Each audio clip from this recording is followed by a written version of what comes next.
It's match day 3 of the English Premier League 2025-2026 season.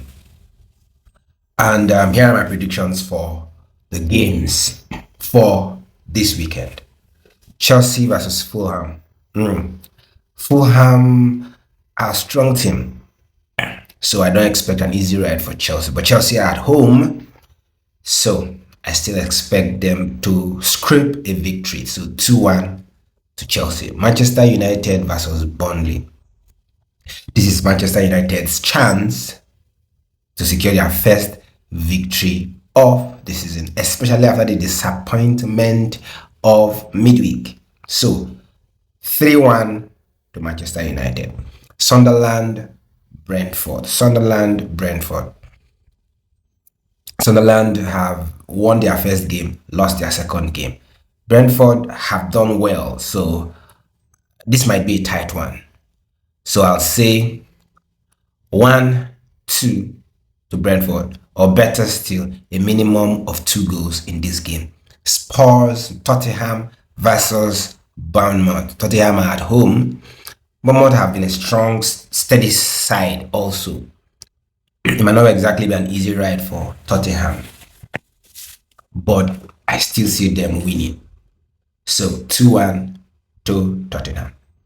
2-1 to Tottenham. Wolves versus Everton. It's difficult to predict this game. So I'll say a minimum of 2 goals in this game. Leeds versus Newcastle. Should be an easy win for Newcastle. So 3-0 to Newcastle. Now, moving on to Sunday. Brighton versus Manchester City. After the loss of last week, Manchester City will want to quickly get back to winning ways. Brighton are not going to be an easy side, so I see Brighton actually scoring in this game. So I'll say a minimum of 3 goals in this game. Nottingham Forest versus West Ham. Easy victory for Nottingham Forest. 2-0 to Nottingham Forest. Liverpool versus Arsenal. The game of the weekend. I'm an Arsenal fan. I will always be biased towards Arsenal. Arsenal has the upper hand because Arsenal has the better defense, and Liverpool's defense have been quite leaky.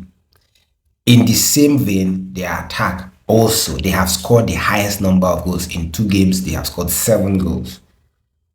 So I'll say 1-2. I want to back Arsenal to have their first victory at Anfield this weekend. So the final game for the weekend, Aston Villa versus Crystal Palace.